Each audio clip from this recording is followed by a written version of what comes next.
In the midst of a great war where kingdoms were about to collide, there was a different battle unfolding.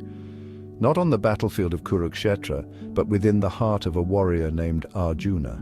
Arjuna, a mighty warrior, stood in his chariot, bow in hand, but his mind was far from the battlefield. He looked at the faces of his family, his friends, his teachers, all standing across from him. And in that moment a storm rose within him. His hands trembled, his heart raced. He said to Krishna, his charioteer, "I cannot fight, I cannot raise my bow against those I love. My mind is clouded with doubt. How can I fight those who have taught me? How can I strike down my own kin?" Arjuna was not afraid of dying. He was afraid of the consequences. He was afraid of hurting those he loved, of making the wrong choice, of facing the truth of the war. And so the battle within had begun, not with swords, but with his own fear, doubt, and confusion. Krishna, seeing the inner turmoil, spoke with a calmness that cut through the chaos in Arjuna's heart. "Arjuna, you are not the body. You are the eternal soul, the Atman. The soul cannot be destroyed. It neither takes birth nor does it die. This body is just a vessel, and it will perish, but your true self remains." In that moment, Arjuna felt something stir within him. "You are not just a warrior," Krishna continued. "You are a servant of Dharma. Your duty is to uphold righteousness. And sometimes the greatest act of courage is to follow your purpose, even when it's painful." But Arjuna was not alone in his confusion. He was wrestling with something far deeper than his fear of the battle. Inside him, there was an even greater enemy, desire and attachment. Krishna spoke again. "It is desire, Arjuna, that clouds your judgment. Desire creates attachment, and attachment leads to anger, confusion, and a loss of peace."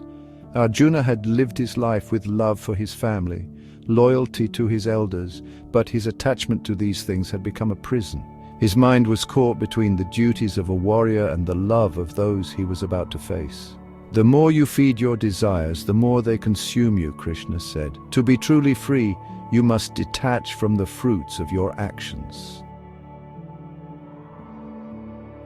Krishna then shared the secret of action. "Perform your duty without attachment to the results. Do not be attached to success or failure. The wise man performs his work without being bound by it." Krishna's words rang through Arjuna's mind. It wasn't about the outcome, it was about acting with dedication, without fear of the consequences. It was about performing one's duty with a peaceful heart. The final step in this battle was surrender, not to defeat, but to truth. Arjuna's heart was heavy, yet he felt a deep trust in Krishna's guidance. "I surrender, Krishna," Arjuna said, bowing his head. "Show me the way." Krishna smiled, knowing that this was the moment Arjuna would truly find peace. "Surrender your doubts, Arjuna," Krishna said. "Surrender your ego and trust in the divine will."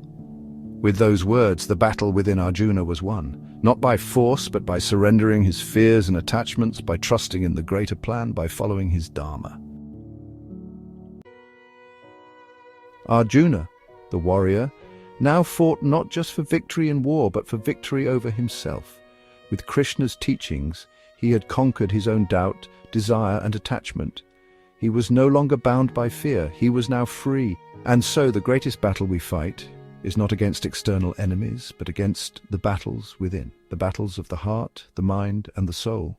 The true enemy is the fear, the desires, the attachments that hold us back from our true potential. But with awareness, selfless action, and faith in a higher purpose, we can win this battle just like Arjuna. Because, in the words of Krishna, "Whenever there is a decline in righteousness and a rise in unrighteousness, O Arjuna, at that time I manifest myself on earth. The divine is always within you, ready to guide you."